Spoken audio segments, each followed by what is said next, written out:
yang lu rekomendasi untuk daftar di fresh graduate itu program apa atau seperti apa? Ya kalau fresh graduate sih memang kita lebih sarankan event itu ketika job fair itu kita mau tawarkan untuk entry sih sebenarnya. Halo guys, kembali lagi di channel gua Prasetyo. Gak jelas. Guys, kali ini kita kembali lagi di part 2. Part 2 ini kita akan bahas terkait tips dan triks suka dan trik suka dan duka bekerja di perusahaan multi-finance. Nah ini bisa buat referensi buat kalian semua yang pengen bekerja di perusahaan multi-finance. Ya mau jadi gambaran. Ya mau jadi gambaran. Nah kali ini gue udah sama pakarnya juga. Nanti Doi bakal sharing terkait suka dukanya bekerja di perusahaan multi-finance. Termasuk gue juga sih nanti ya. Nah buat kalian mantan karyawan. Buat kalian yang penasaran Doi itu siapa, kalian wajib banget nonton video di part 1 yaitu tips dan trik juga terkait wawancara atau negosiasi saat interview. Oke bro, kemudian kita bahas tentang bekerja di perusahaan multi-finance. Lo ada nggak sih, lo sendiri selama bekerja di perusahaan multi-finance boleh bagi nggak suka dan dukanya? Yang pertama, dukanya dulu deh. Ya yang pertama yang nggak enak dulu ya. Kalau yang nggak enaknya, kalau yang dibilang kerja itu buat tekanan, itu enggak, itu kayaknya memang semua pekerjaan itu buat tekanan. Jadi selama kita bekerja itu sangat buat tekanan. Nah cuma yang benar-benar menjadi duka itu ya biasanya tuh kalau teman-teman gue tuh suka ngeluhnya terkait pertama hari libur Tuh ya. Hari liburnya tuh bisa dibilang perusahaan multi-finance itu ya kalau bisa tanggalnya hitam semua gitu loh. Jadi sebulan 30 hari hitam semua. Tapi lo posisinya tuh maksudnya kerja di cabang kah atau di head office-nya? Gue pernah ngalamin di cabang lebih kurang 4 tahun ya. 4 tahun. Ya jadi 4 tahun terakhir gue memang selalu bekerja di head office. Jadi 4 tahun di cabang, 4 tahun di head office. Jadi yang pertama tadi dukanya dulu itu under pressure. Yang kedua itu nggak ada hari libur. Hari liburnya ya minim lah ya. Minim. Yang benar-benar hari libur tuh hari Minggu dan tanggal benar-benar merah. Oke, terus yang sukanya? Masih ada sih dukanya. Oh iya, dukanya boleh. Kadang ya di momen-momen tertentu sih memang gak tiap hari. Kadang kita akan kerjanya overtime sih. Ya jadi ya karena ada kebutuhan, apalagi kalau di head office kan bisa jadi. Apalagi kalau akhir bulan tuh baik itu di cabang maupun di head office biasanya paling cepat itu bisa baru balik tuh jam 7 malam paling cepat. Jam 7 malam ya. Masuk jam berapa? Masuknya kalau di cabang kan itu jam 8.15. Kalau di head office kan jam 8:30. Tapi paling cepat itu kalau di akhir bulan itu biasanya 2 atau 3 bulan bisa jam 7 cepat. Itu kan tutup kali ya? Iya karena tutup. Itu yang dukanya. Dukanya? Kalau dukanya, kalau gue sih lebih ke lingkungan ya. Oke. Jadi ya gue nggak ngerti sih kalau misalnya di perbankan atau perusahaan gimana, tapi sejauh ini di perusahaan yang pernah gue gabung ya lingkungannya rata-rata yang boleh lingkungan kerja ya. Sekarang apa gunanya gaji gede tapi lingkungannya nggak asik gitu. Oke. Lingkungan terus ya mungkin yang gue terima sekarang mungkin ya benefitnya banyak sih, jadi nggak hanya gaji pokok. Wow, keren ya, berarti lingkungannya oke, kekeluargaan paling ya. Ya kekeluargaan. Benefit kan gaji pokok, ya pasti itu jangan ditanyain mungkin hampir semua perusahaan tapi beda-beda ya. Seperti itu. Nah, untuk lo sendiri itu gimana sih ceritanya lo bisa masuk ke perusahaan multi-finance? Itu awal mulanya gimana? Emang itu udah jadi cita-cita lo atau seperti apa? Enggak. Oke, jadi sesuai dengan pertama kali gue masuk itu gue fresh graduate ya. Gue tamat kuliah itu ikut job fair. Ikut job fair. Ya. Pengalaman gue job fair, tapi nggak tahu pengalaman orang ya. Tapi ini gue job fair. Ya, ikut job fair dan diadakan kampus kebetulan. Ya jadi itu momennya memang lagi nunggu jadwal wisuda, ada ikut job fair. Berarti kerja di multi-finance itu bukan cita-cita lo ya? Gak kepikiran justru, gak tahu kali ya. Mungkin rezeki masing-masing lah ya. tapi gue gak pernah pikirin sih sama sekali. Jadi intinya berpikirnya dulu tuh gue dulu kuliahnya akuntansi, ya gue akan jadi akuntan ya pokok accounting lah minimal pikirnya gitu. Nah cuma berpikir ya udah gue selama kerja gitu aja. Yang nama gue fresh graduate pasti gue akan melamar ke semua perusahaan yang ada di job fair itu. Oke. Nah kalau dilihat memang perusahaan multi finance ini memang proses rekrutnya bisa itu paling cepat sih kalau ya dibanding perusahaan lain. Jadi gue tau dulu gue daftar hari ini, misalnya hari ini hari Senin. Nah hari Selasanya tuh udah dipanggil buat psikotes. Jadi gue mungkin masuk sini sih, mungkin dari job fair sih. Kalau bisa bilang masuk perusahaan multi finance tuh harus punya backing di dalam itu enggak. Oke, berarti awalnya lo ikut job fair. Nah terus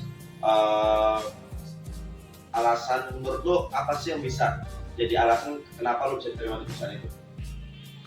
Alasan gue kebetulan ngambilnya jalurnya itu ya MT ya, manajemen training ya. Jadi itu kalau di perbankan tuh namanya ODP. Jadi itu kayak jalur bypass, jadi buat langsung di training. Levelnya kan officer sih jadi kalau ditanya apa yang spesialnya, ya kebetulan memang itu fokusnya lah rekrut orang-orang fresh graduate semua sih. Nah cuma fokusnya satu sih, waktu itu gue ditanyain masih terus satu posisinya bersedia nggak ditempatkan di seluruh Indonesia. Oke. Gitu. Terus lo jawabnya enggak? Ya gue bilang enggak, tapi secara langsung sih, tidak langsung. Jadi ya gue bilang ya kalau bisa sih Jawa atau Sumatera masih oke gitu ya. Nah ya itu kan sebenarnya gue ngomong secara tidak langsung. Nah buat lo sendiri, ini kan banyak teman-teman yang mungkin masih kuliah atau lagi cari kerja. Lo bisa kasih nggak tips-tips bekerja di perusahaan multi finance, terus lowongan-lowongan apa aja biasanya ada, posisi-posisi apa aja yang biasanya ada di perusahaan multi finance, terus gimana caranya biar bisa daftar di perusahaan multi finance, prosesnya seperti apa? Oke, pertama tips dan trik kerjanya. Jadi kalau tips dan trik kerja sih semua mau kerja di mana aja sama sih ya. Jadi intinya apa yang jadi kerjaan, apa yang jadi job desk harus selesai, apa yang jadi target harus capai, itu sih. Jadi nggak ada dimanapun kayaknya sama lah. Ya. Terus kalau misalnya mau melamar di perusahaan multi finance itu sebenarnya hampir seluruh website-nya perusahaan multi finance itu ada karir kok. Jadi kalau misalnya mau melamar kerja, mungkin kalau misalnya memang lagi nggak ada job fair, mungkin bisa buka-buka website perusahaan. Ya, jadi tinggal googling aja tuh di bawah Google ya. Saya tahu aja perusahaan multi finance di Indonesia, kan nanti ada list itu tinggal dibuka website. Atau di situ bisa ada karir. Jalur apa? Job street kayak gitu ya? Ya job street sih ya, tapi job street kan sekarang memang agak kurang ya. Karena mungkin sudah terlalu banyak pencari kerja sama ya itulah. Jadi di HR itu kayaknya memang udah sedikit kurang pakai job street. Oke. Nah, jadi lebih ke situ. Terus kan sekarang juga sosial media. Nah itu kan biasanya kayak di Instagram itu kan bisa kadang kita pakai hashtag apa itu kan keluar. Oke. Terus lowongan apa aja yang ada di itu multi finance? Lowongan kalau misalnya di cabang itu biasanya ya pasti ada staf lapangannya, ada staf back office. Ya staf back office-nya pasti admin, customer service itu pastinya di kantor. Nanti sisanya lapangan tuh kayak marketing, kolektor, auditnya lapangan. Ya itu rata-rata kalau di cabang tuh tukang eksekusi sih, makanya mungkin porsi karyawan multi finance di cabang tuh mungkin sekitar ya 80%-nya lapangan sih kayaknya. Tinggal 20% ya 15-20%-nya untuk orang back office. Ya, nah kalau untuk head office-nya di kantor pusat itu banyak banget sih ya. Karena masing-masing departemen tuh punya macam-macam posisi. Nah biasanya yang masuk ke head office itu adalah orang-orang yang per hire itu. Ya, kalau misalnya per hire di cabang itu biasanya dia menempati posisi strategis. Gitu ya. Ya kalau untuk di head office itu biasanya posisinya lebih banyak sih. Ya karena kan masing-masing departemen tuh punya ya job desk masing-masing lah. Jadi masing-masing job desk masing-masing posisi masing-masing. Ya. Tapi biasanya kalau untuk yang fresh graduate itu kalau di perusahaan multi finance itu memang kita lebih saring dia untuk karyawan di cabang maupun dia paling ikut jalur kayak gua gitu. Ya ikut jalur. Kalau di cabang ya? Kalau di cabang ya mungkin bisa buat marketing di staf lapangan atau back office-nya. Tapi kalau misalnya mau kayak gue ya paling dia ikut MT sih. Untuk lowongan sendiri tuh kalau di multi finance itu biasanya apa sih untuk fresh graduate, terus yang lu rekomendasi untuk daftar di fresh graduate itu program apa atau seperti apa? Ya kalau fresh graduate sih memang kita lebih sarankan event itu ketika job fair ya, job fair itu kita mau tawarkan MT sih sebenarnya. Ya, tapi MT itu tadi kan juga ada kualifikasi tersendiri. Ya pasti itu lebih ke yang mungkin lulusan dari universitas yang mungkin secara branding universitasnya juga udah bagus, Inggrisnya udah bagus, terus IPK-nya juga dilihat ya. Tapi kalau misalnya mungkin kampusnya bisa teman-teman cuma mungkin tamatan STE atau sekolah tinggi lah atau akademi, nah itu mungkin ya kita lebih sering biasanya harapannya ke kantor cabang dulu sih. Nah, pertanyaannya bisa naik nggak sih karirnya? Ya pasti bisa. Nah untuk teman-teman yang ingin bertanya, MT itu biasanya untuk lowongan apa aja sih gitu? Kalau biasanya yang dibuka di perusahaan multi finance apa aja? MT itu biasanya kalau di multi finance itu ada marketing, operasional, analis, terus sama collection. Human capital ada nggak? HRD? Jarang sih. Oh jarang. HRD itu langka soalnya. Oke. Nah jadi itu teman-teman ya untuk beberapa lowongan untuk kalian yang masih fresh graduate yang ada di perusahaan multi finance kayak gitu ya. Nah jadi itu.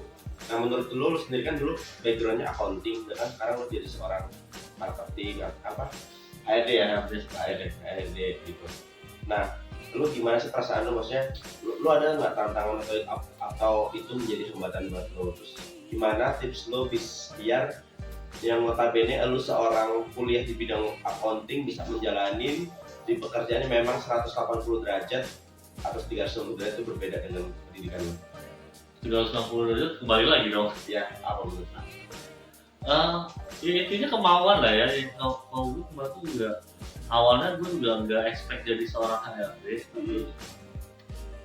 Ya udah, maksudnya memang jalurnya udah jalan seperti itu, tapi ya udah ditawarin jadi HRD, dipelajari, dan kebetulan gue ternyata memang menyukai segala sesuatu yang berhubungan dengan people ya. Jadi ya udah akhirnya ya udah jadi ikuti proses, di training terus, lebih kurang gue di training sampai 6 bulan ya, diajarkan lagi terkait ya proses rekrutmen, tes kalian menggunakan alat-alat proses semua udah belajar. Oke, berarti kuncinya sebenarnya kita mau belajar belajar dulu aja ya, karena buat kalian nih yang misalnya kuliahnya di bidang manajemen atau kuliah ekonomis dan lain sebagainya, ketika kalian bekerja di bidang ilmu yang bukan tempat kalian dulu belajar gitu kan, jangan takut, karena mungkin di perusahaan tempat kalian lamar itu ya ketika kalian mendaftar sebagai MT atau yang lain sebagainya, kalian itu pasti akan diajarin diarahkan lagi. Misalnya banyak teman-teman gue yang misalnya lulusan dari IT tiba-tiba jadi HRD atau IT tiba-tiba jadi kredit analis. Nah mereka itu dilatih, diajarin dulu di awalnya gimana cara menganalisa data, gimana caranya untuk merekrut karyawan, atau bahkan ada yang menjadi marketing gitu. Yang tiba-tiba banyak yang misalnya kayak di bidang kelautan atau bidang arkeologi segala macam, nuklir tiba-tiba jadi marketing. Nah mereka juga sama, awal-awal juga nggak bisa gitu, tapi karena perusahaan membutuhkan dan juga itu mereka di-create untuk menjadi seorang pemimpin, ya mereka dilatih. Akhirnya ya mungkin awal-awal akan merasa berat, akhirnya dijalanin akan ya mengalir begitu aja dan ya menjadi expert kayak gitu kan. Nah itu sih. Terus kalau dari gue ya, jadi lu boleh sharing terkait pengalaman lu. Jadi kita tuh pernah satu kantor sebenarnya guys. Oh iya. Jadi dia pro hire-nya nih. Ini kebetulan dia pro hire tapi dia dicatat. Oke. Ya. Pengalamannya gimana nih? Jadi kalau gue sendiri sih, kalau lu tadi kan fresh graduate, nah kalau gue udah pro hire, hampir sama sih, cari informasi juga di job street segala macam. Nah waktu itu gue sebenarnya daftar di MT gitu, karena memang nah ini hampir linear sama yang kita bahas. Jadi gue itu dulu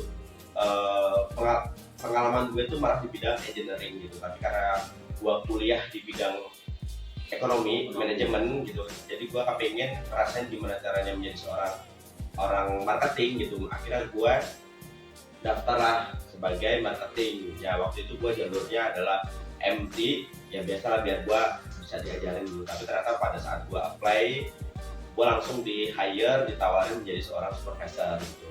Nah itu tuh menjadi sebuah, awalnya sih kayak agak nggak percaya diri gitu kan, itu gue anggap sebagai tantangan buat gue pribadi. Akhirnya gue terima itu, ya sama, awal-awal akan terasa berat, tapi ya karena terus belajar segala macam, dan malah dibilang kayak 2 kali ya gue ya, maksudnya ketika seorang MT itu diajarin dari kayak istilah kita belajar begitu, nah gue tuh langsung diajarin bagaimana caranya hitung-hitung desimal kayak gitu. Karena gue langsung hire expert, dan di bawah gue ada beberapa tim, dan notabene tim gue itu lebih pengalaman dan lebih senior dari gue. Nah itu sih PR buat gue. Tapi seiring berjalannya waktu, ketika kita mau belajar, ketika kita mau menjadi lebih baik dan menganggap itu sebuah tantangan bukan hambatan, yang itu bisa sih. Dan itu sih, dan bertahan berapa lama tuh? apa? Bertahan berapa lama? Gue cuma bertahan 2 tahun. 2 tahun. 2 tahun. Nah terus tadi lu nanyain gue nih terkait suka duka. Ini jadi gue jadi hostnya ya. Channel gue ambil alih dulu nih. Suka duka lu gimana nih? Tas terkait kerja di perusahaan multinasional tadi kan gue udah nih. Oke. Kalau dari gue sih suka dukanya, mungkin kalau gue pertama kan gue di cabang kali ya. Yang pertama sih bener kata lu tadi, kalau bisa tanggalnya itu kita mesti banget tanggal itu. Terus yang kedua, overtime. Jadi karena kita selalu ditekankan target, dan juga pressure-nya, tekanannya, juga tolak ukurnya dari uang gitu kan. Jadi sebisa mungkin kita harus kerja maksimal gitu, jangan sampai ada yang miss sekali sedikit pun gitu kan. Jadi sebisa mungkin kerjaan di hari itu benar-benar harus kelar, karena kalau misalnya kerjaan hari ini kita nggak kelar terus di kerjaan besok, itu akan buyar kayak gitu. Terus yang ketiga itu kita harus multitasking ya. Itu sebenarnya bisa positif bisa negatif. Buat yang masih belum bisa mengatur multitasking itu mungkin kayak waduh banyak banget tugasnya, karena di marketing kita harus bisa negosiasi dengan customer, terus harus bisa bikin laporan, harus bisa sedikit analisa, dan juga harus bisa bikin presentasi ke customer dan juga ke atasan. Ini bener nggak sih, layak nggak sih customer ini buat kita biayain. Nah itu antaranya ya. Terus kalau yang positifnya, sukanya itu kekeluargaannya nomor 1. Terus yang kedua itu beberapa benefitnya itu cukup bagus, cukup lumayan, apalagi insentifnya juga cukup menyenangkan gitu kan. Terus yang ketiga itu adalah, kalau menurut gue sih, karena gue seorang marketing, kita kerja kayak main aja gitu, karena fleksibel lah ya, fleksibel, ketemu customer kesini, anggap aja kita nongkrong gitu kan. Itu sih kalau gue sih. Tapi ya apapun pekerjaan pasti ada suka ada dukanya sih kalau menurut gue. Tapi karena memang gue rasa gue hanya cukup waktu itu udah kayak gue harus udahin, terus udah tahun itu multi finance kayak gitu. Itu sih guys pengalaman dari gue. Buat kalian yang masih penasaran terkait gimana sih kerja di perusahaan multi finance segala macamnya, atau buat kalian yang pengen request, Kak coba dong bikinin tips dan trik kerja di perusahaan manufacturer atau di perbankan atau yang lainnya, boleh komen di bawah ya. Kalian komen aja, atau ada yang mau tanya terkait bekerja di perusahaan multi finance yang belum gua kasih di video ini, kalian bisa tanyain, nanti gua pasti akan balas gitu kan. Dan jangan lupa tonton video ini sampai habis, subscribe, like, komen, dan share. Jangan lupa terus pencet loncengnya untuk terus update gitu kan. Terus bantu gue untuk tetap bangun channel gue ini. Terima kasih. Oke, sekali lagi gue ucapin terima kasih buat kalian yang udah subscribe sampai gue bisa mencapai subscriber seperti saat ini. Terima kasih buat kalian.